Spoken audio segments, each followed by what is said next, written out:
o amando a la gente que te chupa la vida.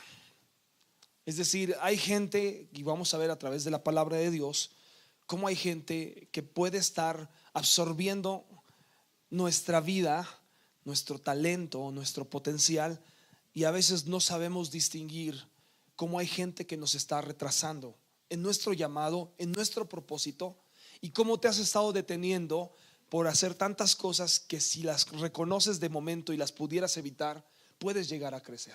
Y vamos a empezar con este tema, se llama fanáticos del control.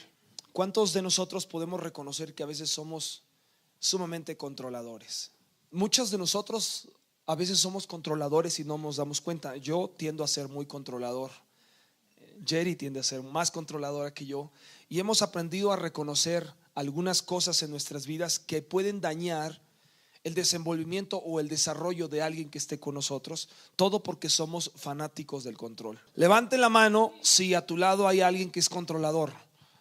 ¿Habrá alguien que trajo un controlador ahí? Es control remoto para todo. Te dice qué tienes que decir, qué tienes que hablar. Si sonríes de más te dice, ay, te exageraste. Te aprieta la pierna cuando estás hablando, te quiere detener, está haciéndote caras para que no sigas, te está limitando la comida, te quiere controlar qué comes, el ejercicio, bla. Levanten su mano, ¿cuántos trajeron a su controlador favorito? Ok. Una persona controladora es una persona que tiene una figura de poder. Es alguien que constantemente se apodera de las situaciones y de las cosas que pasan alrededor. Una figura de autoridad controladora que representa abuso del poder. Es decir, como padres a veces tendemos a abusar, que no nos damos cuenta, o a veces no nos percatamos que al estar teniendo control de todas las cosas estamos abusando tal vez de un poder que tenemos. Y es que sucede tan frecuente. Y alguien puede decir, pero ¿esto puede pasar dentro de la iglesia, en nosotros los santos, los ungidos? Bueno, pues varios levantamos la mano. Puede pasar. Siempre queremos tener las cosas bajo control, y probablemente no sea con una intención. Y el que es controlador busca gente que pueda controlar. Esa es la realidad. Se puede decir que una persona controladora también es una persona insegura, que a través del control trata de tener las cosas en sujeción para sentirse seguro. Estás viendo una película, no le vas a cambiar, pero tú eres feliz teniendo el control en la mano, aunque no le cambies, porque probablemente dices, aquí en el momento que suceda algo, yo tengo el control.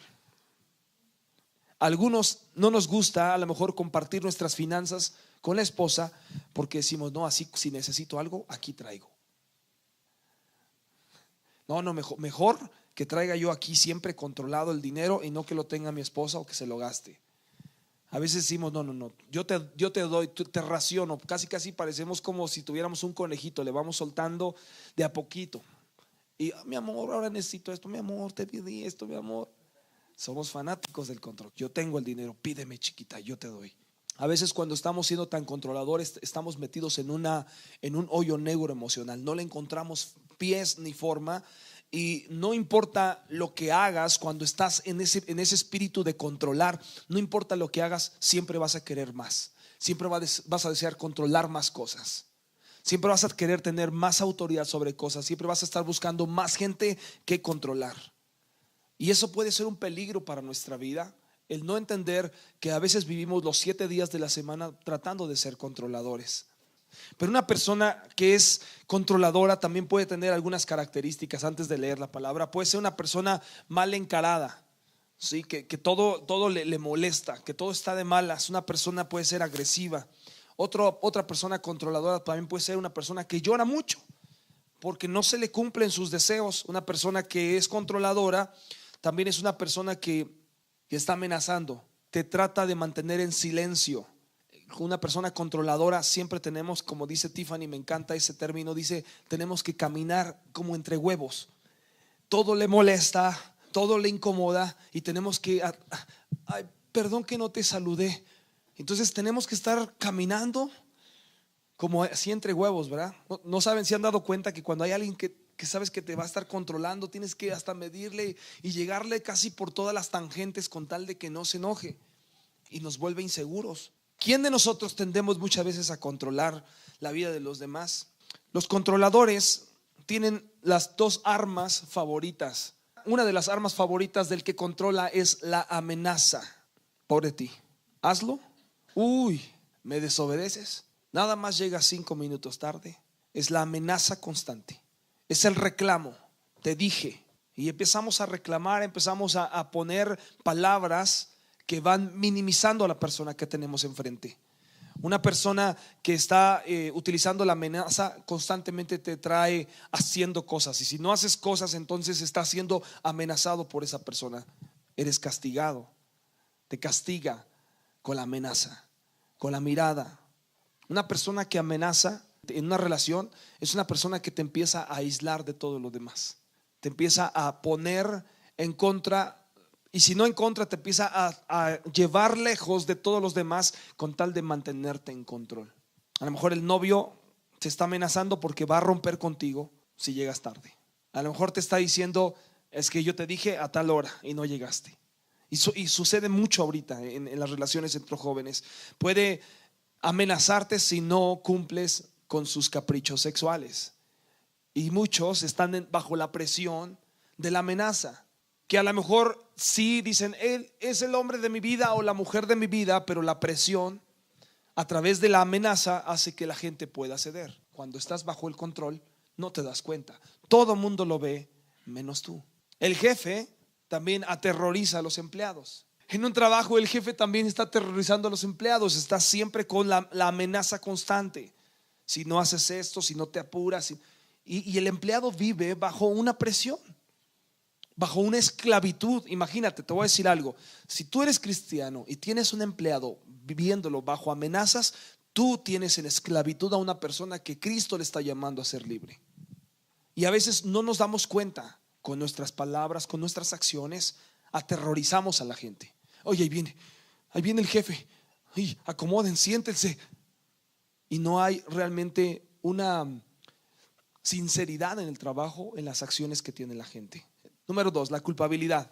Es decir, te hacen sentir culpable después de todo lo que he hecho por ti. Ay, hija, yo te tuve en mi vientre por 9 meses. Te cargué desde mis entrañas. La culpabilidad.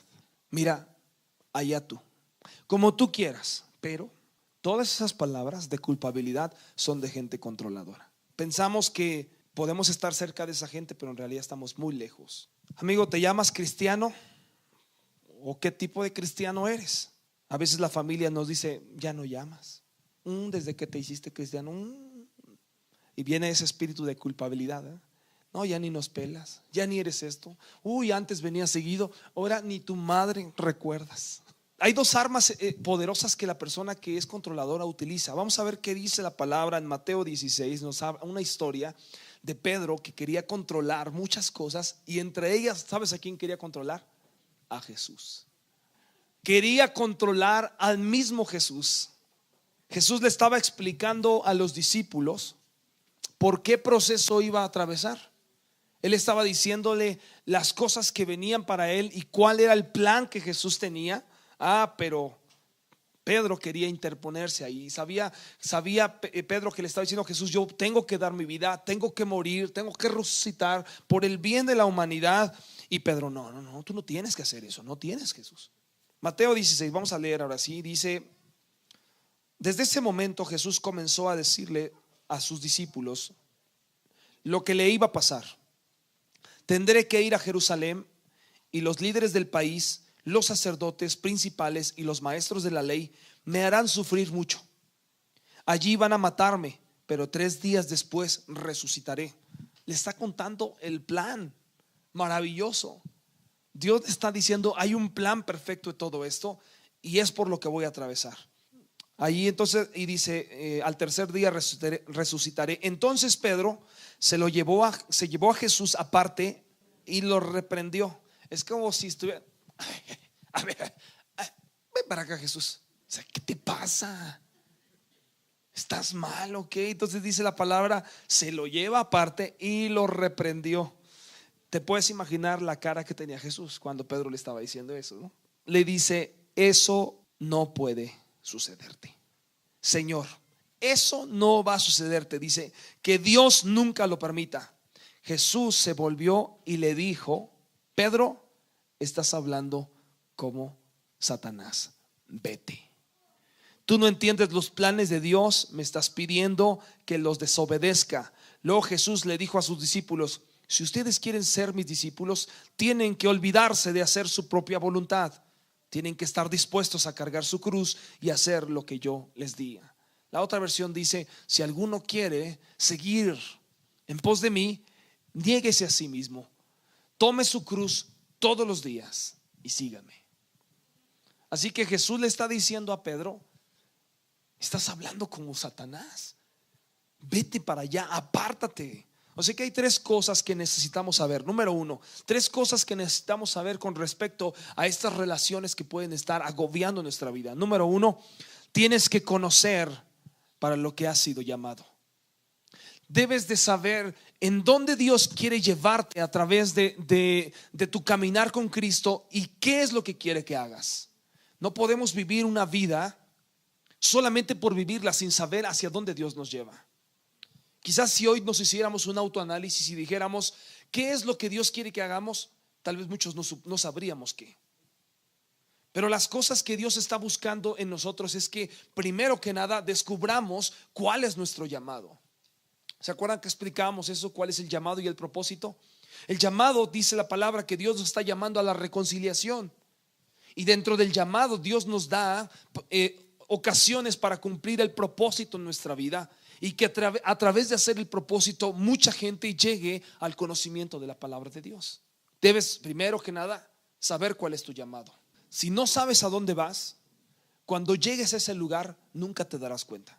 Si estás esperando llegar a un lugar que no conoces, nunca te darás cuenta que ya estás ahí. Ponle un nombre a tu propósito, ponle un nombre a tu vida y di: ¿a dónde voy a ir? ¿A dónde quiero llegar? Para que sepas cuando estés ahí que ya llegaste. Porque si conozco cuál es la voluntad de Dios, entonces conozco qué es lo que Dios quiere para mí. Me da un llamado, me da un propósito, me da un punto de inicio y un punto final. Entonces conoce primero que nada para qué Dios te está llamando, a dónde Dios te quiere llevar, para que la gente que está cerca de ti vean la firmeza de qué tipo de hombre o mujer eres. Si no sé a dónde voy, otras personas pueden afectar mi vida directamente. No son las relaciones o de vampiros que tengo con gente que me chupa, sino es cuánto yo conozco a dónde voy, y si no conozco a dónde voy, les voy a permitir llevarme a donde quieran. ¿Qué dice la palabra? Que una persona que es de doble ánimo es como una ola que va de aquí para allá. ¿Cuál sería el propósito de Dios para el propósito de Cristo en nuestras vidas? El propósito y el llamado de Dios es buscar y salvar a los pecadores. Dios nos dice: tenemos que ser reconciliadores. Entonces el llamado que tengo de parte de Dios es: entra en ese plan de buscar y salvar al que está perdido. Entra en ese propósito que tengo, en ese plan de buscar a aquellos que están necesitados. Jesucristo viene para dar su vida en rescate por muchos. Es asesinado, es maltratado, pero también resucita para vida. Ese era el propósito, el llamado de Dios. Definamos cuál es el llamado de Dios para tu vida. ¿Qué es lo que quiere Dios que tú hagas? Necesitamos primero entender qué es lo que Dios quiere hacer. Tal vez sea que descubras la cura del cáncer. Tal vez sea que desarrolles una aplicación. Tal vez tú seas llamado para ser un misionero en otra parte del mundo, llevar esperanza, educar a niños, darles a conocer las técnicas para hablar, para escribir, etcétera. Tal vez seas llamado para levantar jóvenes, tal vez seas llamado para ir a Cuba, al fin del mundo. Lo que sea que Dios esté preparando para ti, descúbrelo. Lo que estás viviendo en este momento solo es el 10%, pero las decisiones que tú tomas marcan el 90% de tu vida. Primero, mi llamado es ser esposo. Tu llamado es ser esposa. Tu llamado es ser padre, hijo. Y tengo que primero que nada poner prioridades en mi llamado. Antes que cualquier otra cosa está Dios, y después de Dios está mi esposa. Tengo que poner mi vida en orden. Tenemos que evitar que la gente que está controlando nuestra vida esté metiéndose con miradas, con expresiones, con dichos, para controlar lo que decimos, hacemos, pensamos y actuamos. Conoce tu llamado, Mi llamado, les digo, es amar a mi esposa, amar a mis hijos, levantar a la gente, pastorear una congregación, levantar a personas a que puedan alcanzar su propósito en la vida.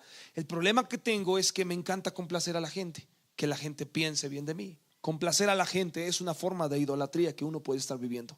El siempre querer quedar bien con la gente es algo terrorífico, porque se apodera, controla nuestra vida. Poner las opiniones de la gente sobre ti es tan peligroso, porque dejas a un lado las opiniones que Dios tiene. ¿Sabes qué? Cuando hay un llamado, hay claridad en tu vida. Claridad hacia dónde vas. Mucha gente tiene un plan para tu vida, y si tú no tienes un plan, vas a terminar viviendo el plan de alguien más. Es que yo tenía mi vida planeada, ¿y dónde quedó? ¿Dónde quedaron los sueños? ¿Dónde quedaron las ilusiones? Sujetadas al plan de alguien más. Yo tengo un plan personal, Jerry tiene un plan personal, y juntos tenemos un plan más grande que cualquiera de los dos. Así que ¿en dónde va a estar mi enfoque? En el plan que tenemos como matrimonio. A veces puedo ser tan egoísta y querer muchas cosas. Yo quería cantar, quería irme, quería giras. Hay un plan más grande que eso, y si mi esposa no va en ese plan, todos los demás planes tienen que hacerse a un lado. Cuando pongo el llamado de Dios en mi vida, entonces Dios me llama a cosas más grandes. No puedo ganar a todos, no puedo conocer a todos, no puedo sentarme con todos a comer, no puedo estar en casa de todos, no puedo atender todas las llamadas, pero una cosa sí sé que puedo hacer: amar lo que Dios me ha mandado a hacer primero. Saber cuál es mi llamado me va a dar claridad en mi vida. Cuando yo sé a dónde voy, entonces tengo una claridad de qué es lo que tengo que hacer. ¿Qué es lo que tienen en común las personas controladoras? Cada persona controladora tiene a alguien que se lo permite. Hasta que no te pares y te digas: se les acabó su gordito, se les acabó. Seguirá siendo controlado, seguirá siendo controlada por alguien más, por los deseos, por los planes de alguien más. Y es tan común que caigamos en el plan de alguien más. Piensa en cuántas cosas hiciste esta semana que no estaban en tu plan, pero estaban en el plan de alguien más. Tú dijiste: vamos esta semana a, no sé, a pintar esto o arreglar esto en la casa, y de repente, ¿qué onda? ¿Echamos un cafecito? ¿Qué pasó? ¿Cómo ves? Y terminaste 4 o 5 horas en el plan de alguien más. Pero cuando tú sabes hacia dónde vas, todas las cosas que hagas van encaminadas a eso. Cuando yo tengo un propósito claro con mi esposa, ella se levanta pensando hacia dónde vamos, yo me levanto pensando hacia dónde vamos, y el camino es más fácil porque hay dos personas caminando hacia el mismo lugar. Pero te puedes imaginar, si los dos fuéramos a diferentes direcciones, cuántas cosas hicimos esta semana que no estaban en nuestro plan y que caímos tan fácilmente. No es que sean malos, pero probablemente esas 3 horas, 4 horas que platicaste, a lo mejor las tenías para estudiar, para hacer un examen, para leer un libro, pero alguien más tomó ese plan y ahora estás sin leer, sin estudiar, sin hacer nada y sin 3 horas menos. Ya no regresan. Me gusta mucho la gente, me gusta estar con la gente. Soy una persona que no me gusta estar solo. Como trabajo en la casa, estamos Jerry y yo trabajando, y a veces me quiero salir porque digo: necesito más gente ya, por favor, quiero chuparle la vida a alguien. Pero a veces me gusta salirme porque necesito más gente. Y antes lo que hacíamos es que nos la pasábamos todos lados, en casa de todos. Saber cuál es mi llamado me da claridad. La persona que es controladora tiene un problema, ¿verdad?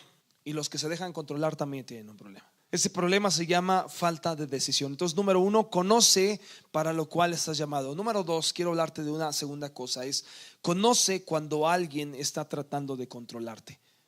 Saber y conocer cuando una persona está tratando de controlarnos. Jesús dice: esto es lo que tengo que hacer, esta es la voluntad de mi Padre. Le está diciendo a Pedro: así van a ser las cosas, Pedro. La voluntad de Dios es darme, es entregar mi vida y resucitar para la salvación de toda la humanidad. Pero Pedro hace que Jesús se detenga. No, Jesús, piénsalo bien, ¿cómo crees? O sea, mira nada más qué joven estás, qué futuro te espera. Estamos arrasando con milagros, sanidades. ¿Cómo vas a morir ahora en tu pleno apogeo, Jesús? Ahí está Pedro tratando de detener a Jesús. Intenta tomar el control no solamente de la situación, sino también de Jesús. Estás hablando exactamente como me hablaría Satanás. ¿Por qué Jesús reconoció la voz? Porque era la misma voz que le decía en el desierto: convierte esta piedra en pan, tírate de la cima para que te atrapen los ángeles, tratando de controlar la vida de Jesús. Y Jesús discierne esa voz y dice: hey, te pareces al diablo, me estás hablando igual que Satanás. Nunca lo hagas, Señor, por favor, piénsalo bien. ¿No creen que Pedro es el peor chico que ha vivido? Saboteador del propósito de Dios. Odiaba a Dios. ¿Cómo se atreve Dios a que tú puedas morir? No. Planeaba Pedro a lo mejor distraer a Jesús para que no muriera y no salvara a la humanidad. No, solamente yo pienso que en ese momento Pedro se ganó la lotería, porque la enseñanza que le da Jesús en ese momento es una enseñanza que marcó la historia de la vida de Pedro. Después Jesús le dice: ¿quién dicen que soy? ¿Qué has escuchado que dice la gente de quién soy yo? Y cuando Pedro da la revelación, dice: tú eres el Cristo, el Hijo del Dios viviente. Jesús le dice: ahí está la clave. Nadie te lo reveló. ¿Por qué Pedro trató de controlar a Jesús? Porque Pedro no entendía el plan de Dios. ¿Por qué hay gente que está tratando de controlarte? Porque hay gente que no está entendiendo el plan de Dios sobre tu vida.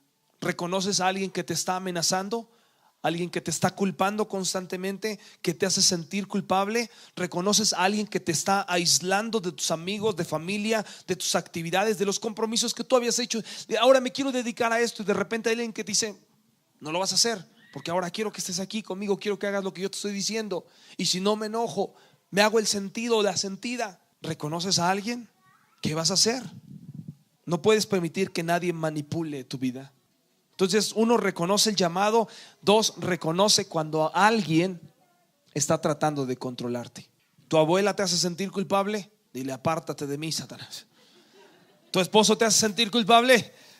Apártate de mí, Satanás. Jesús se volvió y le dijo: Pedro, estás hablando como Satanás, apártate. Tú no entiendes los planes de Dios. Cuando tengas a alguien que está controlando tu vida, oye, reacciona.